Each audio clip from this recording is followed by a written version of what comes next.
And now here's someone who's on top of the world, probably been up all night, Florida Gators forward, Thomas Haugh. Thomas, congratulations. I appreciate it. Thank you. So glad to have you here. I joke I was a young man in 2007. You were a really young man. I bet you were a toddler at that time. What's it like to go, to be on the court, be up this morning, knowing you brought the championship back to Gainesville? It's amazing. It doesn't feel real yet, you know. I can't wait to get back to Gainesville and see our fans there and go celebrate. And Thomas, talk to us about those critical final seconds in the game. How did it feel? You know, what was your vantage point? Yeah, I was just hoping to not let my man score. I didn't want to be the one who's gave up the game-tying bucket or the game-winning buckets against him. So I was kind of like locked on him, and then I saw the ball go loose, and that time started ticking down. And you know, once we kind of gained possession, the buzzer ran out, and it was just craziness from there.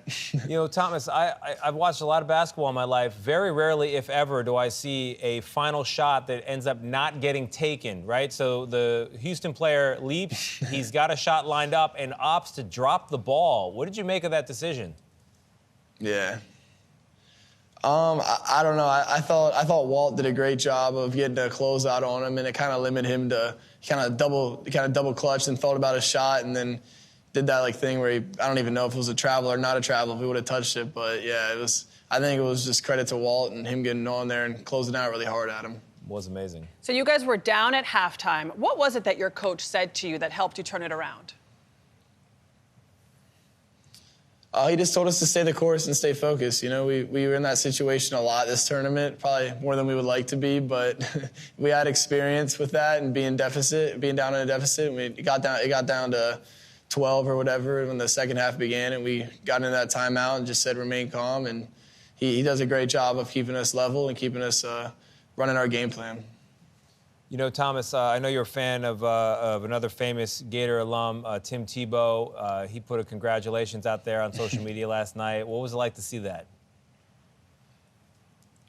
Oh, it's awesome, man. He's the man. He's the GOAT of Florida athletes, in my opinion. And you know, I wish to meet him someday. I hope that happens soon. And just so we're clear, the white thing peeking out behind your right ear, is that a piece of the net? Yeah, I got the net coming out here at the end. My hair is pretty bad right now. I haven't got any sleep, but yeah, I'll put the net on our hat. It's pretty cool. Thank you for clarifying, Thomas, because like I've been turning to Tony and I'm like, is that the net? I'm from Florida, so I thought it was like a new Florida look. You know, I don't know what kids are doing these days, but all right, that makes sense. You got a piece of history, Thomas. Congratulations. Thank you so much. Yeah, congratulations, young man. Have a good one. I appreciate y'all. Thank you. All Thank right. you.